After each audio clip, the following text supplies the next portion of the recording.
সবাই তাকে দেখে দরজা জানালা বন্ধ করে দেয়। মূলত এটা হচ্ছে একটা পেতনি, যার আজকে বিয়ে হবে। তাই সে সুন্দরভাবে সাজগোজ করে বিয়ের জন্য তৈরি হয়। এরপর ফুল নিয়ে বের হয়ে আসে, কিন্তু পেতনি হবার কারণে কেউ তাকে পছন্দ করে না। ফাইনালি সে চলে আসে বিয়ে করতে। এদিকে তার ভূত জামাই দেখে তার কাছে আংটিটা নেই। তখন একটা ছোট্ট হাত তার কাছে আসে, সেই হাতের কাছে আংটিটা ছিল। এমন সময় সেখানে বেশ কিছু মানুষ চলে আসে।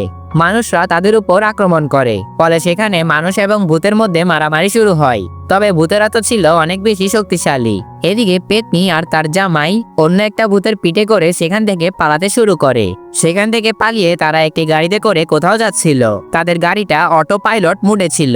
হঠাৎ করে তাদের গাড়ির সামনে কিছু একটা চলে আসে। পেতনি ও তার জামাই বের হয়ে দেখছিল এটা আসলে কি। এটা ছিল একটা ভূত, যে কিনা ছদ্মবেশ ধারণ করে মানুষদের ভয় দেখায়। তবে এদেরকে ভয় দেখাবে কিভাবে? এরা তো নিজেরাই একটা ভূত। তখন সেই ভূতটা বলে ওঠে,